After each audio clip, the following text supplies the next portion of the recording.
back to News Geelong on this Wednesday evening as we turn to local sport with our very own and very happy Nathan Curry. So you're still buzzing after your win on the weekend, Nath? I sure am, Eliza, and I'll be even happier when Meryl gives me that bag of lollies she now owes me on Friday night.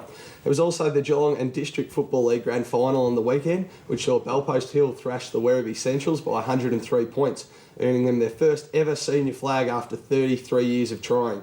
Cal Lowther caught up with their jubilant coach Brett Gurgic after the match. Brent, obviously a long time in the waiting, finally first premiership for Bellpost Hill. How does it feel to be that coach?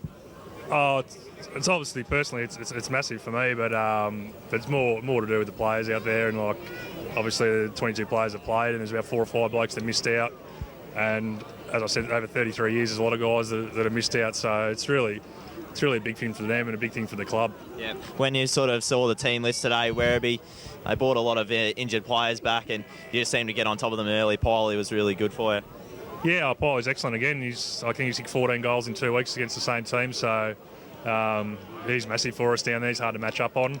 But going to the game, they'll bring 5 or 6 players back in, but all good players. So you never going to go in there and think, oh, they're injured, they're not going to do anything. So you got to take them on face value and how they perform throughout the year. They're all good players, as I said. And they've got a good team, but they're probably a little bit underdone with their injuries and that sort of thing, the way they finished off the year, which is unfortunate for them. And in the end, do you think it was down to your structure or just the team's mental strength, or you just knew you had the talent at the start of the year to get it done?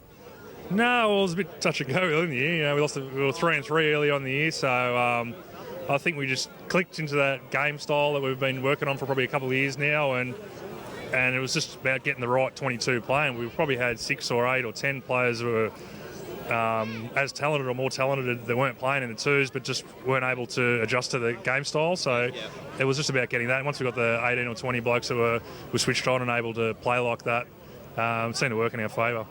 Thanks very much, and well done. Thank you. Thanks, guys. Thanks for that, Cal. The score was the other way round in the GDFL Under-17 Netball Grand Final as Werribee Centrals defeated Bellpost Hill. Anthony Burton spoke to the Centurion skipper Olivia Burrow and coach Hayley Sadolki after the match. Good afternoon and welcome to the GDFL Grand Final day. With me today is Hayley Sadolki, the coach of the Werribee Under-17 side, and also the captain of the side, Olivia Burrow. And as you can see here, Olivia holding the Premiership Cup. Hayley must be pleased with the team's effort. Definitely, I'm very pleased with the team today. I think we've had a great season, and it was nice to finish off with a win at the end as well. Taylor, how did you think the game went? Olivia. I think it went really well, and I think everyone put in 110%, so everyone played really well. Hayley, were you worried at all about Bellpost Hill? You beat them comfortably during the year and come the grand final. I think they're definitely a really good side, so I was a little bit hesitant, but we worked really hard at training last night, working on the things that we thought might let us down a little bit, and it definitely paid off for us today. Of course, you went through the season, I think, undefeated. Are you going to have the same team next year as well, or any of the girls going up? We've got a couple. I think Bethany's going up into the seniors, but I'm pretty sure most of the other girls will be staying in 17s. But we've also got under 15s coming up as well, so we've got a few girls to pick from, which will be good. Do you have any of the under 17 girls actually playing senior netball at the moment? We do at the moment. We've got a couple of girls, and I'm hoping they will stick around next year as well and continue to play seniors. Olivia, are you playing 17s as well next year, or is this your last year, or back again next year? I still have another year, so... Okay. And you played 15s last year?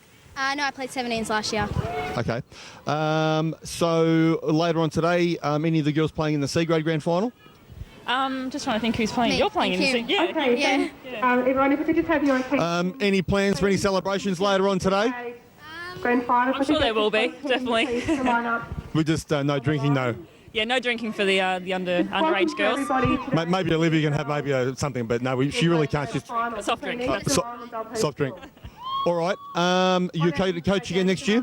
I think so. I really enjoy coaching the junior girls, and the knowledge that I get from my coaches I pass on to them, so I think it's beneficial that I stick with them and keep going with them. Now, of course, you coached all the junior sides this year, didn't you? I have, yeah. Under 15s, unfortunately, went down in the grand final today. It was disappointing for the 15s. They've had a great season as well, but unfortunately the other team was better on the day. So, yeah. All right. Girls, thanks for your time and go and enjoy your victory. Thanks, Betty. Next up, News Geelong caught up with Geelong Cats coach Mark Bomber Thompson ahead of their preliminary final against Collingwood. Now, Bomber, 23 players can't fit into a side, so will there be a dilemma at selection this week? Yeah, we certainly have, and that's a great thing. It will be a hard decision to tell one or two boys, but much rather that way than the other way. I think it's not a bad situation at all. It's a good situation to be in. And I think Collingwood are in the same situation. St Kilda are fairly healthy, so the competition as far as good fit teams is well and truly alive. Are you and Andrew Mackey disappointed that he's not in the side at the moment?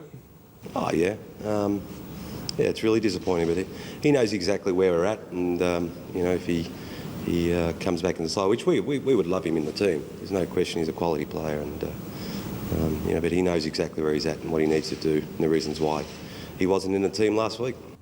Thanks for your time there, Bomber. Finally tonight, News Geelong's John Dunn brings us all the highlights from Geelong racing. And the smell of spring is in the air here at Geelong last Friday afternoon with spring racing, and the carnival is upon us.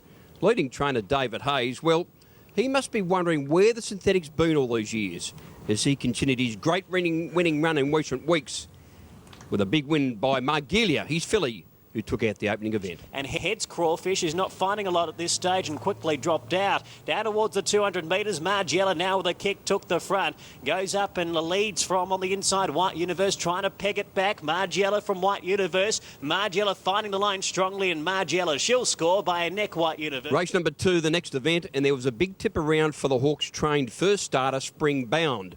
Well, Wayne Hawks declared it couldn't get beaten. And it didn't. 200 left to go. Storm Royale now being tackled by Springbound and Sambora. Jade's Dilemma and Queen for 9 days taking runs. And then 3 lengths away to Will Conquer. In front, though, Springbound. Springbound holding off the challengers and coming away, and a nice debut. Springbound scores by a length and a half. Sambora, Queen for 9 days. It's great to see local jockey Jamie Mott back in the saddle.